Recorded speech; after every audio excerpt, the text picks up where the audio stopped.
श्री राम आदर्श बंधु। एक दिन आनंद पूर्ण प्रातःकाल में श्री राम और सीता चित्रकूट पर्वत की एक शिला पर बैठकर आसपास की प्राकृतिक सुषमा निहार रहे थे। प्रकृति पूरी शोभा में खिली हुई थी। आह्लाददायी सुगंधित मंद समीर बह रहा था। श्री राम जानकी को विभिन्न दृश्य दिखा रहे थे। दोनों में मनोविनोद हो रहा था। लक्ष्मण सतर्कता से चारों ओर देखते। कुछ दूरी पर पीछे की ओर कुछ थोड़ी ऊंचाई पर खड़ा था। इतने में उनके सिर के ऊपर से भयग्रस्त होकर अस्त व्यस्त रूप से उड़ता जा रहा पक्षियों का एक बड़ा भारी झुंड उन्होंने देखा। कुछ समय में चित्रकूट पर्वत की दिशा में आने वाले मार्ग पर धूल के गुब्बारे उड़ते हुए उन्होंने देखे। उसने ऊंचे स्वर में पुकारकर श्री राम जानकी को सतर्क किया और स्वयं झट से एक ऊंचे पेड़ पर चढ़कर वहां से चिल्लाया, राम, एक चतुरंग सेना इस दिशा में आ रही है।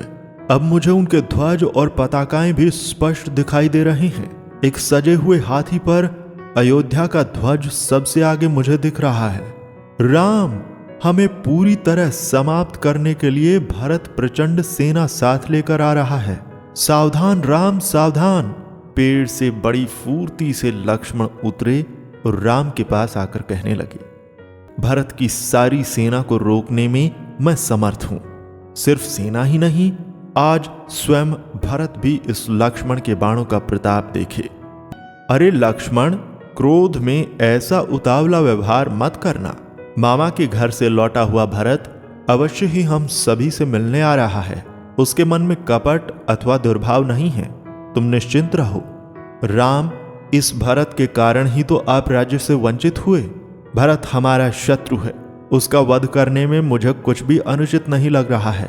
बहुत भावावेश में आकर और सात्विक क्रोध से सुलग उठे लक्ष्मण भरत के विरोध में बोल रहे थे, परंतु श्री राम भरत के अंतरंग को अच्छी तरह जानते थे। अपने हाथ से लक्ष्मण का कंधा थपथपाकर वे उसे शांत करते हुए बोले, लक्ष्मण, ऐसे कोपिष्ट होना उचित नहीं। तुम्हारा यह क्रोध कहीं हानिकारक सिद्ध न हो। बहुत व्यथित होकर भरत हमसे मिलने आ रहा है।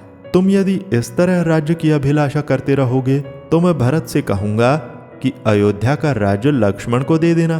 तुम देखते रहोगे, मेरे शब्द पूरे होने के पहले ही भरत तुम्हें राज्य सौंपकर मुक्त हो जाएगा। श्री राम की यह वाणी सुनकर लक्ष्मण लज्जित हुए। भीड़ में खोए हुए बालक जब अपनी मां को देखे, उसी तरह दौड़कर भरत श्री राम के चरणों में जा गिरे। बार बार भरत श्री राम से अयोध्या लौट चलने के लिए अनुरोध करने लगे, परंतु श्री राम ने अपनी प्रतिज्ञा से पीछे हटने से इनकार कर दिया। भरत भी वहीं वन में रहने का हठ करने लगा, पर श्री राम ने उसे राजा के बिना राज्य में अराजकता के संकट समझाकर मानवीय व्यवहार के रहस्य भी समझा दिए। भरत की इच्छा के अनुसार सिंहासन पर स्थापित करने के लिए अपनी पादुकाएं देकर श्री राम ने उन्हें विदा किया। कथा बोध। श्री राम अपने भाइयों का स्वभाव, उनका मन पूर्णतः जानते थे। छोटे भाइयों से माता के समान प्यार करते थे।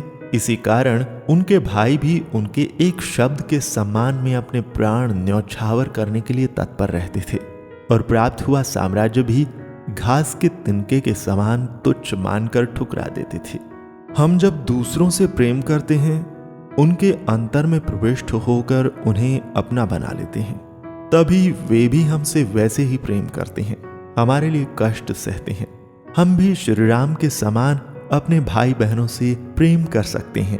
श्री राम की जितनी उत्कटता से चाहे न हो, फिर भी उनके कुछ अंश में सही वह सहज संभव है।